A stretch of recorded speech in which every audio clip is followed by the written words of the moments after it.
بسم اللہ الرحمن الرحیم۔ السلام علیکم معزز سامعین، اس وقت میں اور آپ کاشان بصیرت کے آڈیو بک سیکشن میں ایک انتہائی مستند کتاب پڑھ رہے ہیں اور جس کا نام ہے نقوش عصمت، اور الحمدللہ ہم نے اب تک جو پچھلی آڈیو میں امام جعفر صادق علیہ السلام کے حوالے سے مکمل معلومات جو اس کتاب میں تھی ہم نے پڑھ لی ہیں، اور اب ہم آج نئے سفر کا آغاز کر رہے ہیں جہاں پہ ہم نقش زندگانی امام موسی کاظم بن جعفر علیہ السلام کے بارے میں پڑھیں گے، اور ہم اس پوری کوشش کریں گے کہ ہم جتنی تعلیمات ہمارے پاس ائمہ کے ذریعے پہنچ رہی ہیں ہم اس کو اپنی زندگی میں لاگو کریں گے اور ان کی تعلیمات پہ عمل کریں گے خود بھی، اور اپنی نئی نسل تک بھی پہنچائیں گے۔ تو آئیے پیج نمبر 365 سے آغاز کرتے ہیں، جس پہ صرف یہ لکھا ہوا ہے کہ نقش حیات امام موسی کاظم امام موسیٰ بن جعفر علیہ السلام، ولادت 7 صفر سن 128 ہجری اور شہادت 25 رجب سن 183 ہجری۔ اور اس کے بعد پیج نمبر 366 سے تفصیلی مضمون ہے۔ آئیے پڑھنے کا آغاز کرتے ہیں۔ بسم اللہ الرحمن الرحیم۔ ماہ صفر سن 128 ہجری کی 7ویں تاریخ تھی۔ امام جعفر صادق میں اپنی اہلیہ محترمہ جناب حمیدہ خاتون حج بیت اللہ کے لیے تشریف لے گئے تھے، اور واپسی میں مکہ و مدینہ کے درمیان مقام ابواء میں مقیم تھے کہ امام موسی کاظم کی ولادت باسعادت ہوئی، جو اس امر کی واضح دلیل ہے کہ ائمہ طاہرین ایسے اوقات میں بھی سفر حج کو نظر انداز نہیں فرماتے تھے جب گھر میں ولادت کے صرف 2 مہینے باقی رہ گئے تھے، اور سفر بھی اس دور کا تھا جب آج جیسے وسائل یقیناً فراہم نہیں تھے، اور تقریباً 500 کلومیٹر کا فاصلہ اونٹوں کے ذریعے طے کرنا ہوتا تھا۔ اور یہ بھی واضح ہوتا ہے کہ جس قدر اس سفر اور عمل کی اہمیت ائمہ طاہرین علیہ السلام کی نگاہ میں تھی، اسی قدر ان کی ازواج مطہرات کی نگاہ میں بھی تھی، ورنہ ان حالات کا لحاظ کر کے معذرت کر لیتی اور سفر کو آئندہ سال کے لیے ملتوی کر دیتی، جو دور حاضر کا عام طریقہ کار ہے۔ بلکہ یہیں سے یہ مسئلہ بھی حل ہو جاتا ہے کہ ازواج ائمہ معصومین علیہ السلام بھی حج بیت اللہ کے لیے جاتی تھیں یا نہیں، اور اس فریضے کا تعلق صرف مردوں سے ہے یا عورتوں سے بھی ہے۔ یقیناً حج ایک ایسی عبادت ہے جس میں 3 طرح کی استطاعت کی شرط ہے: مالی استطاعت، بدنی استطاعت اور راستے کی استطاعت۔ اگر بعض ازواج مطہرات کی زندگی میں حج کا تذکرہ نہیں ہے تو عین ممکن ہے کہ یہ ان کے عدم استطاعت کا نتیجہ ہو، جس طرح کے بے شمار مومنین مخلصین عدم استطاعت کی بنا پر اس سعادت سے محروم رہ جاتے ہیں، اور ان کا کوئی تعلق مرد اور عورت کے فرائض کی تفریق سے نہیں ہوتا ہے، ورنہ استطاعت اور وجوب کے بعد حج نہ کرنے کا کوئی سوال ہی نہیں پیدا ہوتا۔ جناب حمیدہ کا بیان ہے کہ میرے فرزند نے ولادت کے بعد رخ آسمان کی طرف کیا اور زبان پر کلمہ شہادتین جاری کیا، جو اس سے پہلے کہ معصومین علیہ السلام کے آغاز حیات کا طریقہ کار رہا ہے، اور آپ کے داہنے بازو پر یہ آیت کندہ تھی: تمت کلمتو ربکا صدقا و عدلاً۔ آپ کا اسم گرامی موسیٰ قرار پایا اور مشہور لقب کاظم ہوا، جس کے معنی غصے کو پی جانے والے کے ہیں، اور ہو سکتا ہے کہ اس لقب کی ایک مصلحت یہ بھی ہو کہ پیغمبران اولو العزم میں جس موسیٰ کا ذکر آتا ہے ان کی صفت قرآن مجید کے غضبان بیان کی، ان بریکٹ ورڈ لکھا ہوا ہے، غین ضاد بے الف نون، غضبان بیان کی ہے، تو قدرت نے چاہا کہ ایک موسیٰ کاظم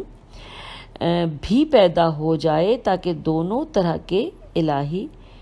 کردار سامنے آ جائیں، اور تاریخ نبوت و امامت سے یہ فرق بھی واضح ہو جائے کہ اگر قہر و جلال کا مرقع دیکھنا ہو تو نبی موسیٰ کو دیکھو اور اگر حلم و تحمل پروردگار کا نمونہ دیکھنا ہو تو امام موسی کاظم کو دیکھو۔ نام موسیٰ میں ایک مصلحت الہی یہ بھی تو ہو سکتی ہے کہ آپ کے قاتل کا نام ہارون تھا، تو قدرت نے روز اول واضح کر دینا چاہا کہ انسان ناموں کے فریب میں نہ آئے اور کردار پر مکمل نگاہ رکھے، ورنہ یہی ہارون ایک وقت میں موسیٰ کا ہمراز اور دمساز، معاون و مددگار بھی ہو سکتا ہے، اور دوسرے وقت میں ایک موسیٰ کا قاتل بھی ہو سکتا ہے۔ اصلی اور نقلی، حقیقی اور جعلی میں یہی واقعی فرق ہے، اور شاید یہی راز تھا کہ جناب موسیٰ علیہ السلام نے جناب ہارون کے وزیر بنانے کی درخواست پروردگار سے کی تھی کہ پروردگار ہارون کو وزیر بنائے گا تو وہ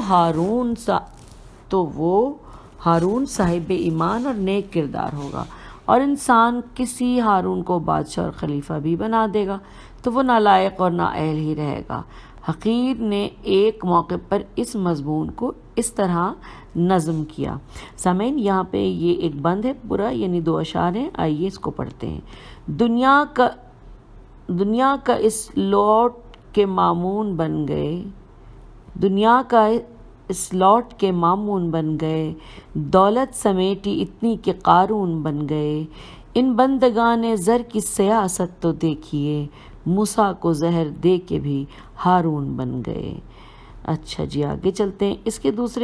آپ کے دوسرے القاب میں عبد، صالح، صابر، امین، باب الحوائج وغیرہ زیادہ شہرت رکھتے ہیں۔ کنیت ابو الحسن الاول،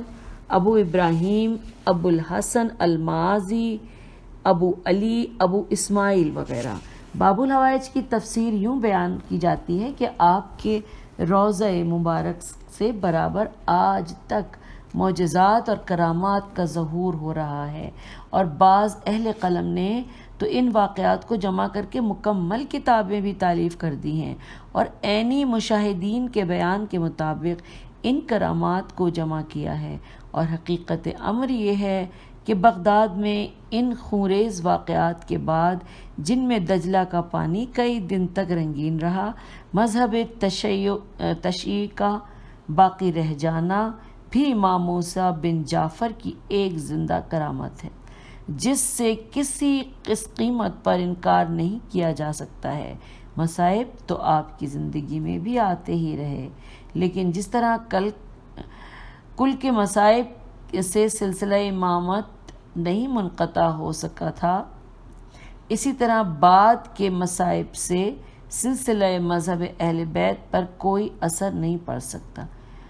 یہاں سے دوبارہ پڑھتے ہیں، یہ کل نہیں لگ رہا، کل ہے، پر پھر پڑھ لیتے ہیں۔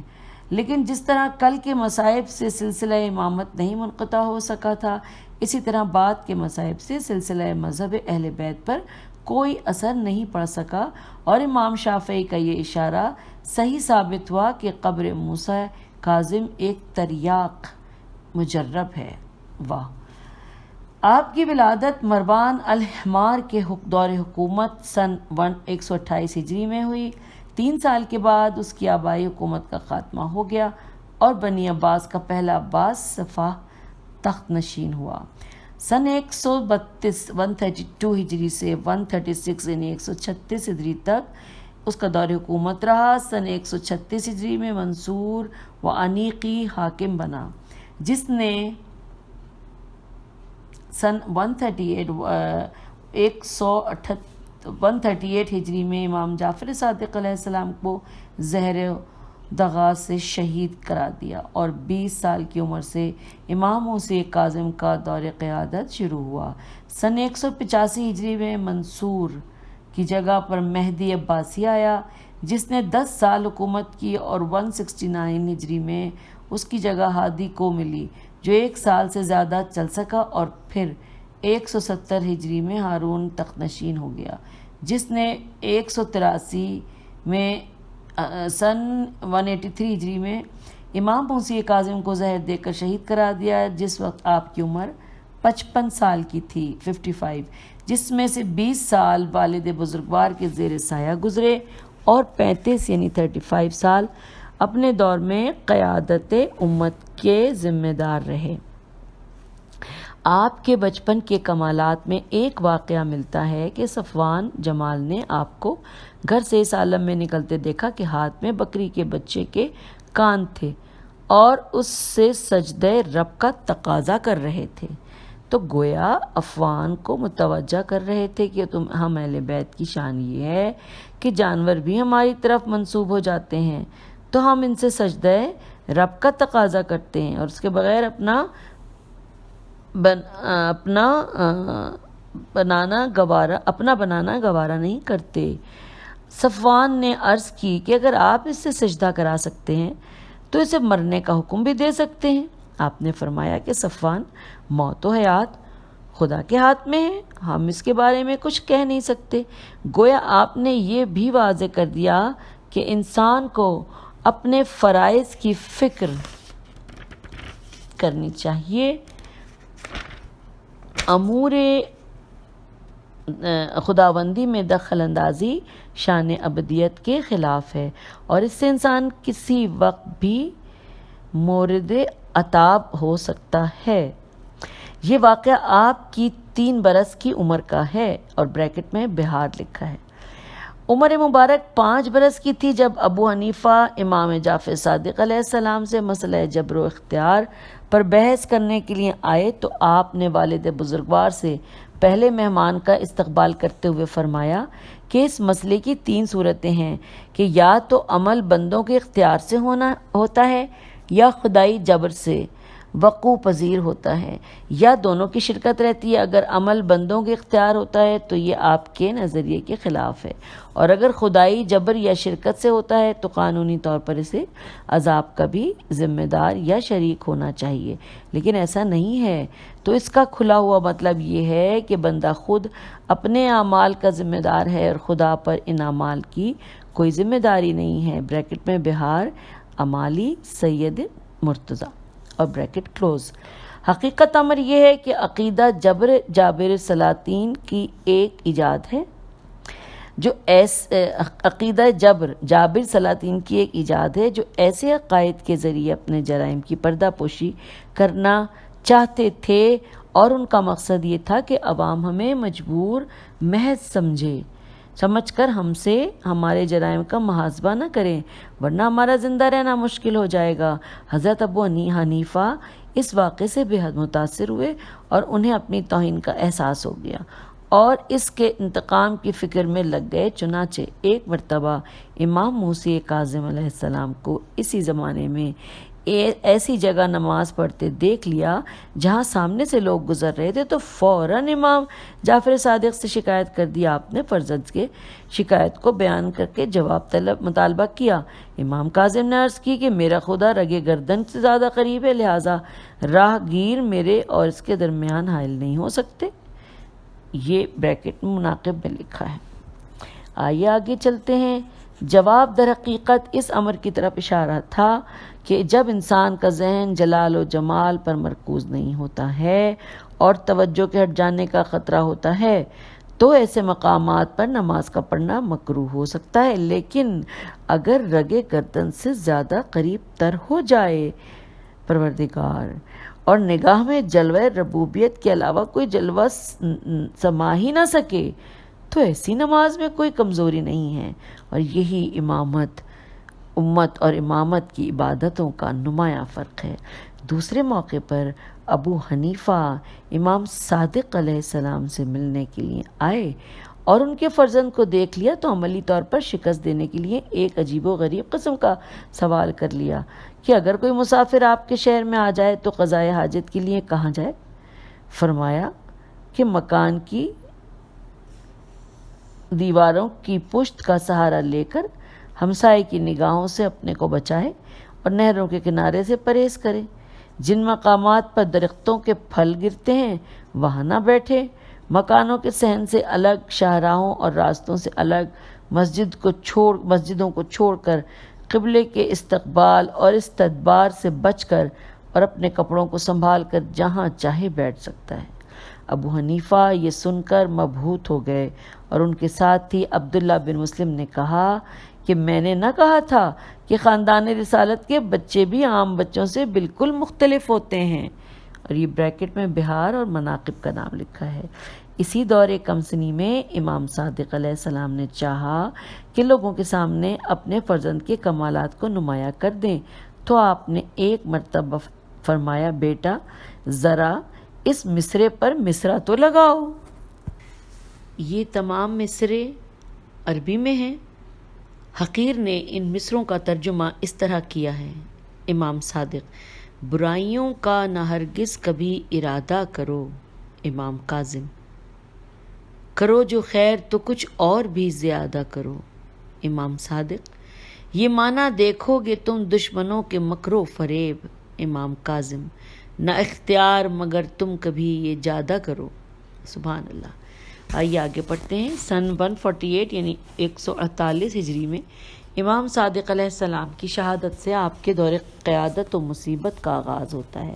امام صادق علیہ السلام کو معلوم تھا کہ مجھے زہر دینے والا منصور میری اولاد کے ساتھ کیا برتاؤ کرے گا، چنانچہ آپ نے اپنے اموال کے بارے میں ایک وصیت نامہ تیار کیا جس میں 5 افراد کو ذمہ دار قرار دے دیا۔ آئیے ان 5 افراد کے نام دیکھتے ہیں: منصور دوانیقی، سلیمان حاکم مدینہ، عبداللہ فتح فرزند امام صادق، امام موسی کاظم، اور 5ویں جناب حمیدہ۔ امام علیہ السلام کی شہادت کے بعد منصور نے حاکم مدینہ کو خط لکھا کہ ان کے وصی کو گرفتار کر کے قتل کر دو۔ اس نے وصی کی تحقیق کی تو معلوم ہوا کہ وصیت نامے میں اس کا اور منصور کا نام بھی ہے، تو اس نے معذرت کر لی اور امام کی سیاست الہیہ کا پہلا مرقع منظر عام پر آ گیا۔ اس کے بعد مہدی عباسی نے یہ ارادہ قتل آپ کو مدینے سے طلب کیا، تو راستے میں منزل زبالہ پر ابو خالد سے ملاقات ہوئی۔ انہوں نے گرفتاری کا منظر دیکھ کر اظہار افسوس کیا۔ آپ نے فرمایا کہ میں فلاں تاریخ کو واپس آؤں گا۔ چنانچہ جب حمید بن قحطبہ کو قتل پر مامور کیا گیا تو مہدی نے جناب امیر کو خواب میں دیکھا کہ اسے قتل کر دینا چاہیے، اور اس نے بیدار ہو کر فوراً حمید کو قتل سے روک دیا، اور آپ حسب وعدہ مقررہ تاریخ پر زبالہ واپس پہنچ گئے اور فرمایا کہ ابو خالد، اس کے بعد جب دوبارہ گرفتار کیا جاؤں گا تو واپسی کا کوئی امکان نہ ہوگا اور میری قبر بغداد ہی میں بنے گی۔ اسی مہدی بن منصور نے بطور رد مظالم فدق کی واپسی کا ارادہ کیا تھا، تو آپ نے پورے ملک اسلامی کے حدود بیان کر دیے تھے کہ فدق باغ نہیں ہے، یہ اسلامی حکومت کا استعارہ ہے۔ چنانچہ اس نے اپنی رائے بدل دی کہ ظالم کرسی نہیں چھوڑ سکتے ہیں بلکہ دین و دنیا سب کچھ چھوڑ سکتے ہیں۔ ہارون رشید اگرچہ علم دوست مشہور ہو گیا لیکن انتہائی عیاش اور دشمن سادات تھا۔ عیاشی کا یہ عالم تھا کہ خود اپنے باپ کی مدخولہ کنیز سے جمع کیا، اور ابو یوسف نے یہ فتویٰ بھی دے دیا کہ اگر وہ اپنے کو مدخولہ کہتی ہے تو اس کے بیان کا کوئی اعتبار نہیں۔ دوسری کنیز سے خریدنے کے بعد فوراً جمع کرنا چاہا تو کسی نے اعتراض کر دیا کہ شریعت پیغمبر میں ایک حیض تک انتظار کرنا ضروری ہے۔ اس نے امام ابو یوسف کو 1,00,000 درہم دے کر یہ فتویٰ حاصل کر لیا کہ یہ قانون خریداری کا ہے، آپ اپنے فرزند کو ہبہ کر کے پھر دوبارہ اس سے ہبہ کرا لیں، ہبہ میں انتظار کی ضرورت نہیں ہے۔ اور اس طرح ابو یوسف کی دولت کی لذت ختم مل گئی اور ہارون کو عورت کی لذت حاصل ہو گئی اور شریعت پیغمبر آنسو بہاتی رہ گئی۔ سادات کشی کا یہ عالم تھا کہ سن 176 ہجری میں نفس زکیہ کے بھائی عبداللہ کو زندہ دیوار میں چنوا دیا۔ قبر حسین علیہ السلام پر جو بیری کا درخت تھا اسے کٹوا دیا، جس کے بارے میں رسول اکرم صلی اللہ علیہ وآلہ وسلم نے فرمایا تھا کہ خدا بیری کا درخت کاٹنے والے پر لعنت کرے، ان بریکٹ ہے، نام ہے جلا العیون۔ طوس میں حمید بن قحطبہ طوسی کو قتل سادات کا حکم دے دیا اور اس نے ایک وقت میں 60 سادات کو تہہ تیغ کر دیا۔ اللہ اکبر۔ سن 173 ہجری میں حج بیت اللہ کے بہانے مکہ و مدینے کا سفر کیا اور 2 مرتبہ امام کو قتل کرنے کے بہانے تلاش کیے لیکن ناکام ہو گیا۔ ایک مرتبہ حضرت سے فرزند رسول ہونے کی دلیل کا مطالبہ کیا، جبکہ عام طور پر اولاد بیٹوں کے ذریعے چلا کرتی ہے، تو آپ نے ایک طرف جناب عیسیٰ کی ذریت ابراہیم میں ہونے کا حوالہ دیا اور دوسری طرف آیت مباہلہ کی تلاوت کی، اور ہارون قتل کا بہانہ تلاش نہ کر سکا۔ دوسری مرتبہ مدینے میں قبر پیغمبر کو گویا بن الام کہہ کر سلام کیا۔ دوبارہ پڑھتے ہیں۔ دوسری مرتبہ مدینے میں قبر پیغمبر کو یا بن الام، بن کے بعد الف لام عین میم ہے، کہہ کر سلام کیا تو امام نے یا ابتا کہہ کر سلام کر دیا، الف بے تے ہے، جس پر حکومت سے مقابلہ کرنے کے جرم میں گرفتار کر کے بغداد لے آیا، لیکن خواب میں جناب امیر کو غضبناک شکل میں دیکھ کر آزاد کر کے مدینہ واپس کر دیا اور قتل نہ کر سکا۔ ان تدبیروں سے عاجز آ کر قید خانے میں ایک حسین و جمیل عورت کو بھیج دیا تاکہ زنا کا الزام لگا کر قتل کرا سکے، لیکن جب نگران افراد نے قید خانے کا جائزہ لیا تو عورت کو سجدے میں پایا اور پھر اس نے بیان کیا کہ میں یہاں آئی تو میں نے دیکھا کہ یہ محو مناجات ہیں اور ادھر سے لبیک کی آوازیں آ رہی ہیں، تو میں نے سوچا کہ عبادت کا اس سے بہتر موقع نہیں ہو سکتا، چنانچہ اب مجھے صرف سجدے ہی میں لطف آتا ہے، ان بریکٹ مناقب۔ اپنی زندگی کے تحفظ کے ساتھ امام علیہ السلام حتی الامکان دوستوں کی زندگی کا بھی تحفظ کرتے رہے، چنانچہ اسی پروگرام کے تحت اپنے ایک مخلص علی بن یقطین کو ہارون کا وزیر بنوا دیا، اور جب انہوں نے خلعت شاہی امام علیہ السلام کی خدمت میں بطور تحفہ بھیجا تو اسے واپس کر دیا اور فرمایا کہ تمہیں اس کی ضرورت پڑ سکتی ہے، اور یہی ہوا کہ جب لوگوں نے ہارون سے شکایت کی کہ یہ سارا سامان امام موسیٰ کاظم علیہ السلام کو بھیج دیتے ہیں تو اس نے فوراً تلاشی لیے اور خلعت مل گیا، تو علی بن یقطین کو انعام دیا اور شکایت کرنے والے کو 1000 کوڑوں کی سزا دی، جس میں 500 کوڑوں ہی میں وہ واصل جہنم ہو گیا، ان بریکٹ نور الابصار۔ دوسرے موقع پر علی بن یقطین نے پیروں کے مسح کے بارے میں سوال کیا کہ اوپر سے نیچے ہو یا نیچے سے اوپر، تو آپ نے پورا اہل سنت کا طریقہ وضو لکھ کر بھیج دیا اور ابن یقطین نے اسی طرح وضو شروع کر دیا، یہاں تک کہ لوگوں نے پھر ہارون سے شکایت کی کہ یہ شیعہ ہیں، اور اس نے چھپ کر ابن یقطین کا وضو دیکھا تو انعام دیا اور دشمنوں کو سخت سزا کا حکم دے دیا، جس سے 2 روز کے بعد حضرت کا حکم آیا کہ تقیے کا وقت ختم ہو چکا ہے، اب اسی طرح وضو کرو جس طرح واقعاً امر خداوندی ہے، اور یہ بریکٹ میں مناقب لکھا ہوا ہے۔ ہارون تمام تدبیروں سے عاجز ہو گیا تو اپنے وزیر یحییٰ برمکی کے مشورے سے محمد بن اسماعیل کو مدینے سے بغداد طلب کیا، ان کے ذریعے امام کے قتل کا انتظام کیا۔ محمد امام سے اس لیے بدظن تھے کہ ان کے والد اسماعیل کی امانت نہیں چل سکی تھی، اسماعیل کی امانت نہیں چل سکی تھی، یہی لکھا ہے۔ چنانچہ مدینے سے رخصت ہوتے وقت امام سے ملنے کے لیے آئے تو آپ نے 400 دینار اور 500 درہم دے کر فرمایا کہ میں تمہارے قرضے کو ادا کر سکتا ہوں اور تمہاری کفالت کر سکتا ہوں، بغداد جانے کی ضرورت نہیں ہے، لیکن اگر جاتے ہو تو خبردار میرے خون سے اپنے ہاتھوں کو رنگین نہ کرنا۔ لیکن اس کے بعد بھی محمد نے بغداد پہنچ کر ہارون سے شکایت کی کہ مدینے میں موسیٰ کاظم کی حکومت چل رہی ہے اور نیام میں 2 تلواریں نہیں ہو سکتی، جس پر ہارون نے محمد کو 2 لاکھ درہم بطور انعام دیے اور انہیں رخصت کر دیا۔ لیکن قدرت کا یہ نظام اور انتقام تھا کہ محمد دوسرے ہی دن دنیا سے چل بسے اور وہ دینار کام نہ آ سکے، بلکہ اس کے برخلاف آتش جہنم کا انتظام ہو گیا۔ ہارون ان خبروں سے اس قدر متاثر ہوا کہ فوراً حج کا ارادہ کر لیا اور مدینہ پہنچ کر حضرت کو 20 شوال سن 179 ہجری کو عین حالت نماز میں گرفتار کرا لیا اور گھر والوں سے رخصت بھی نہ ہوئے انہیں دیا اور بصرہ روانہ کر دیا۔ 1 ماہ 17 روز کے طویل سفر کے بعد 7 ذی الحجہ کو حضرت بصرہ پہنچے اور آپ کو وہاں قید کر لیا گیا اور 1 سال قید میں رکھا گیا۔ امیر بصرہ ہارون چچا زاد بھائی عیسیٰ بن جعفر تھا۔ اس نے سفارش لکھی کہ یہ بندہ خدا صرف عبادت میں مصروف رہتا ہے، اسے آزاد کر دے۔ تو اس نے امام کو بغداد طلب کر کے فضل بن ربی کے قید خانے میں رکھ دیا۔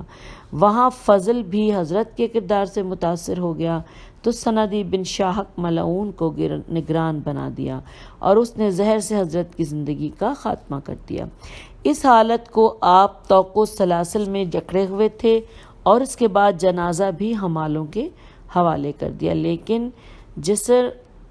بغداد سلیمان نے تعارض کیا اور جنازے کو احترام سے دفن کرا دیا۔ امام علی رضا علیہ السلام نے باعجاز مدینے سے بغداد آ کر امام علیہ السلام کی تجہیز و تکفین کے فرائض انجام دیے۔ امام کی شہادت 25 رجب سن 183 ہجری کو واقع ہوئی ہے۔ آپ کو بغداد میں وہیں دفن کیا گیا ہے جسے دور حاضر میں کاظمین کے نام سے یاد کیا جاتا ہے۔ اب یہاں تک یہ ٹاپک ختم ہوتا ہے اور اگلی ہیڈنگ ہے ازواج و اولاد۔ آئیے یہ پڑھتے ہیں۔ آپ کی اولاد کی تعداد کے بارے میں علماء کرام کے درمیان اختلافات پائے جاتے ہیں۔ ابن شہراشوب نے ان کی کل تعداد 30 بتائی ہے۔ صاحب عمدۃ الطالب نے اسے بڑھ کر 60 بنا دیا ہے، جن میں 37 لڑکیاں اور 23 لڑکے ہیں۔ شیخ مفید کا ارشاد ہے کہ ان کی کل تعداد 37 ہے، 18 فرزند اور 19 لڑکیاں۔ اب ان سب کے اسماء گرامی یہ ہیں: حضرت علی بن موسیٰ، رضا، ابراہیم، عباس، قاسم، اسماعیل، جعفر، ہارون، حسن، احمد، محمد، حمزہ، عبداللہ، اسحاق، عبید اللہ، زید، حسین، فضل، سلیمان، فاطمہ کبریٰ، فاطمہ صغریٰ، رقیہ، حلیمہ، ام ابیہا، رقیہ صغریٰ، کلثوم، ام جعفر، لبانہ، زینب، خدیجہ، آمنہ، حسنہ، بریحہ، عباسہ، ام سلمہ، میمونہ اور ام کلثوم۔ آپ کی نسل مبارک کا سلسلہ 13 اولاد سے جاری ہوا ہے، جن میں 4 کی اولاد سب سے زیادہ ہیں: امام علی رضا علیہ السلام، ابراہیم، محمد عابد، جعفر۔ آپ کے 4 بیٹے ایسے ہیں جن کی اولاد نہ بہت زیادہ اور نہ بہت کم ہے: زید النار، عبداللہ، عبید اللہ، حمزہ، اور یہ ان بریکٹ ہے حسن المقال، جلد نمبر 2، صفحہ نمبر 63 اور سطر نمبر 6۔ 5 فرزندوں کی اولاد قدرے کم تھی: عباس، ہارون، اسحاق، حسین، حسن۔ واضح رہے کہ سید شریف رضی اللہ جنہوں نے مولا کائنات کا کلام نہج البلاغہ کی شکل میں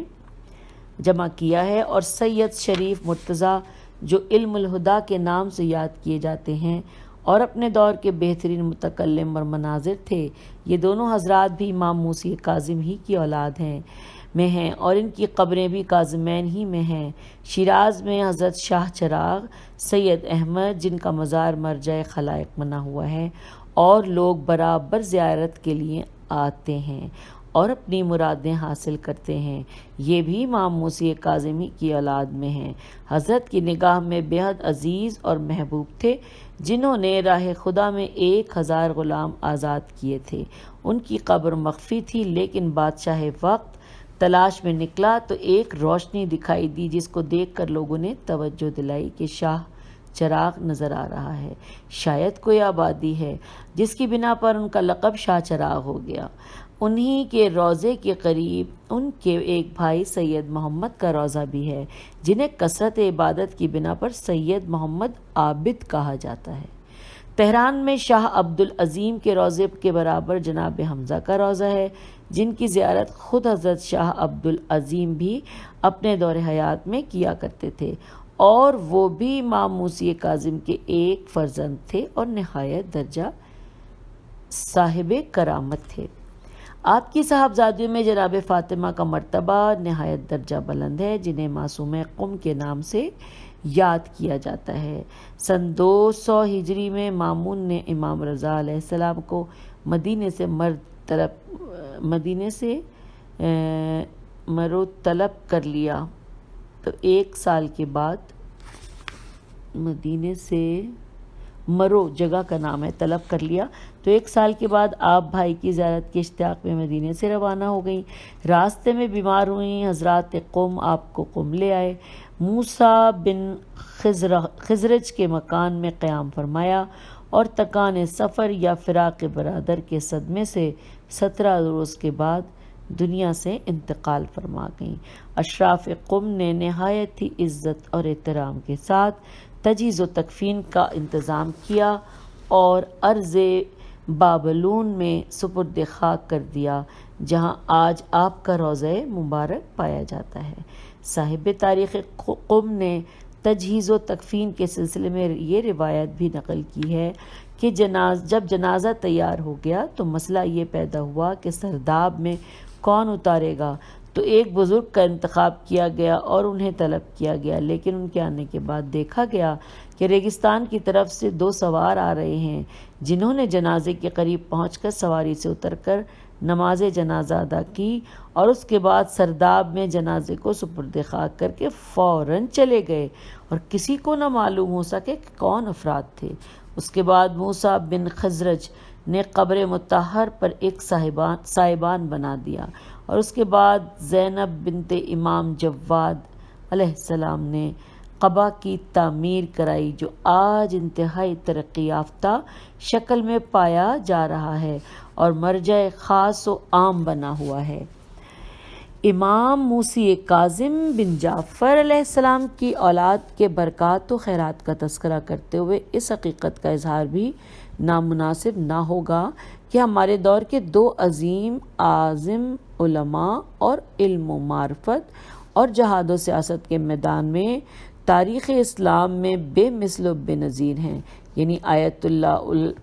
العظمہ السید ابو القاسم الخوئی اور رہبر انقلاب آیت اللہ العظمہ روح الخمینی۔ یہ دونوں حضرات بھی امام موسی کاظم علیہ السلام ہی کی اولاد میں ہیں، اور ان حضرات کا وجود امام علیہ السلام کی زندگی کے دونوں پہلوؤں کی ترجمانی کر رہا ہے۔ اگر آپ کے علمی خدمات کو دیکھنا ہے تو ان کے ایک فرزند کو دیکھو، اور اگر ان کے جہاد راہ خدا کا اندازہ کرنا ہے تو ان کے دوسرے فرزند کو جہاد کو دیکھو، جس نے انتہائی پریشانی اور غریب الوطنی کے عالم میں وہ کار نمایاں انجام دیا ہے جس سے قید خانہ بغداد میں اپنے جد و بزرگوار کے مجاہدہ کی یاد تازہ کرا دی، جہاں 2 سطروں کے خط سے قصر ہارون کی چولیں ہلا دیں کہ اب بریکٹ میں یہ لکھا ہے، اے ہارون، ہر جانے والا دن ایک دن تیری راحت میں کم کرتا ہے اور ایک دن میری مصیبت میں۔ اس کے بعد ہم دونوں بارگاہ الہی میں حاضر ہونے والے ہیں، جہاں اپنے اپنے حسابات کو دیکھنے والے ہیں، اور یہاں بریکٹ ختم ہوئی۔ لیکن سامعین، یہ جملہ جو پڑھ کے یہ بہت بہترین جملہ ہے، یقیناً آپ کو بھی بہت مختلف لگا ہوگا، اور یہاں تک آج ہم اپنی ریڈنگ کے سلسلے کو روکتے ہیں۔ پیج نمبر 373 تک ہم پہنچ گئے ہیں. ہم بہت تیزی سے اس کتاب کے مراحل طے کر رہے ہیں، اور کل اگلا جو ہم پڑھیں گے، اگلی جو ہماری ریکارڈنگ ہوگی وہ بہت انٹرسٹنگ ہے، اور اس کا عنوان ہے شواہد امامت امام موسیٰ بن جعفر. یہ شواہد ہیں، یہ ہم نے پڑھنے ہیں، اور انشاءاللہ اگلی آڈیو کا انتظار کیجئے. بس ہم جلدی سے اگلی آڈیو تک پہنچیں گے. اللہ تعالیٰ آپ سب کو بھی اس کتاب کو پڑھ کر سمجھنے کی توفیق عطا فرمائے. یا اللہ مجھے بھی اس کتاب کو پڑھ کر اس تمام تعلیمات کو پہ عمل کرنے کی توفیق عطا فرمائے. خدا حافظ. فی امان اللہ.